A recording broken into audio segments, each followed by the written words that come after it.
Bonjour, nous sommes au 9 rue de Guinée. Devant cet immeuble, comme chaque semaine depuis 10 ans, Monsieur Guy Mauve se rend dans un club très fermé. Je vous propose de le rejoindre sans plus tarder.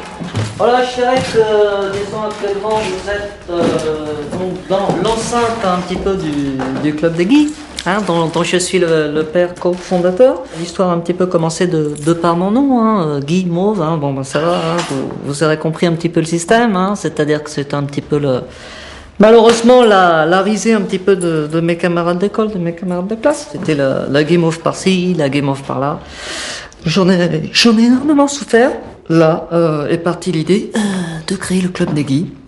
Un club qui comprend à peu près plus de 56 adhérents de par le monde, avec des parrains prestigieux, je dirais, en la personne de Monsieur Nagui, hein, Guy Mollet, Guy Dru, Guy Bedos. Hein, on attend la réponse là imminente de Jean Ben Guigui, hein, avec des représentants de l'Afrique noire, en la personne de Monsieur Guili. Je vous laisse, Marie-Guylaine. Nous nous revoyons sous une huitaine de jours. Je vous demande de ne pas oublier vos pattes de chat, hein, ainsi que les trois choses qu'on a dit. Voilà. Bonsoir. Nous souviens de la télévision française. Bonsoir. Jeune damoiselle, bonsoir. Ouais. Bonsoir. Monsieur Guili, pouvez-vous expliquer aux téléspectateurs votre rôle dans ce club? Je peux l'expliquer. Tout d'abord, bonjour au peuple français et merci de nous donner enfin la parole. Hein, merci notamment à Michel Renette. On attendait ça depuis 10 ans. Ce que j'ai pu apporter, c'est une des valeurs philosophico-spirituelles indispensables très et important. indispensées. Hein, je suis, je crois, à la suite de travaux, si vous voulez, j'ai pu découvrir des choses extraordinaires. Oui. Par exemple, je prends à l'origine de mes travaux, j'ai découvert une chose incroyable. Ah oui. Et très étonnant. Hein? Par exemple, le fils de Moïse, le fils légitime de Moïse, c'est sa première femme, s'appelait Guy. Ouais. Guy Moïse. Guy Moïse.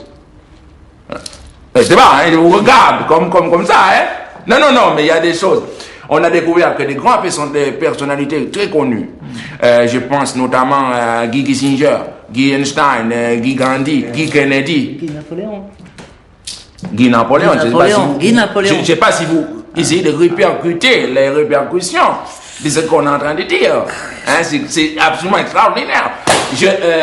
Je ne sais pas, je m'étonne, je dis hasard ou réalité scientifique. Oui, je crois qu'un petit peu pour reprendre un petit peu les propos de Monsieur Guili, qui est une personne importante dans notre club, je pense que nous sommes, je dirais, le dernier bastion dans un monde qui court à sa perte, qui a perdu ses valeurs. Justement, on peut lire dans un programme que vous avez édité « Seuls les Guy doivent survivre ». Cela fait étrangement penser à des thèses racistes bien connues. Qu'en pensez-vous? Qu'en pensez-vous? Hitler, Guy Hitler, c'est ça, hein? Alors, hasard ou réalité scientifique? Parce que c'est facile de poser des questions toujours. Sans pour autant diaboliser les Guy. Il a énormément souffert.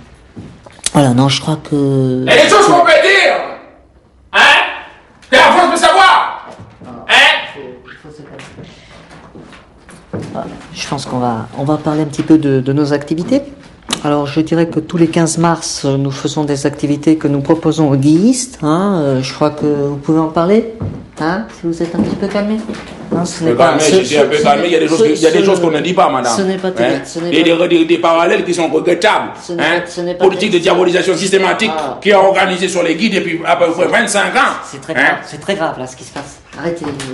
Non, effectivement, vous parliez du 15 mars et des activités qui sont développées, hein, avec fabrication de guitares, des guitounes, hein, avec des enfants orphelins, des paralysés, on ne s'en en parle pas. Hein. De plus, nous avons un petit peu déposé une demande à Monsieur François Mitterrand pour que le jour de la Saint-Guy soit déclaré férié, demande qui reste à ce jour sans réponse. Mitterrand, on peut en parler, il y a la télévision. Hein, on peut en parler de Mitterrand. Hein. Prénom du président.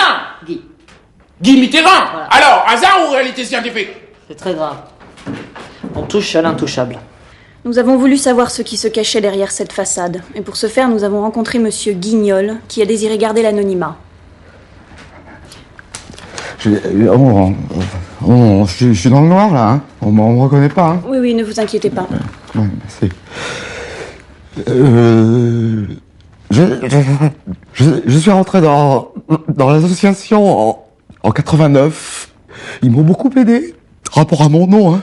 Guignol, j'ai investi beaucoup d'énergie et de l'argent, tout mon argent, hein. Et c'est à l'arrivée de Monsieur Guilly que ça a empiré.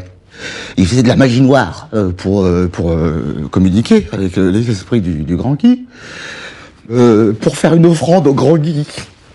Manger ma fille, ma propre fille. J'ai dû la manger, Guylaine. Là, j'ai craqué. Encore manger des chats. Bon. Hein?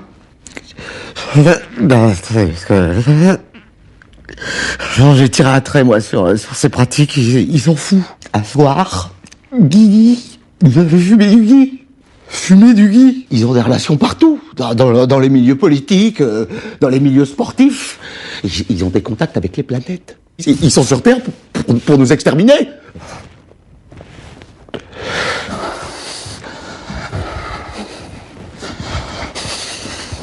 Non, et puis franchement, qu'est-ce que c'est que ce prénom à la con?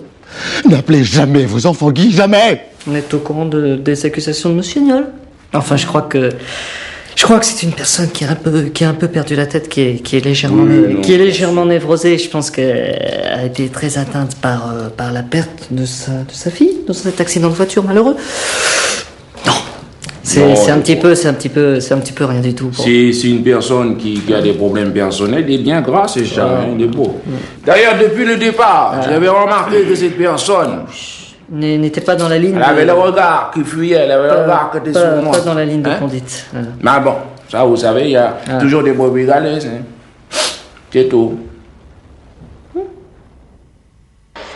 2 mois après ce reportage, Monsieur Guignol reste introuvable. Alors, hasard ou réalité scientifique? Madame, messieurs,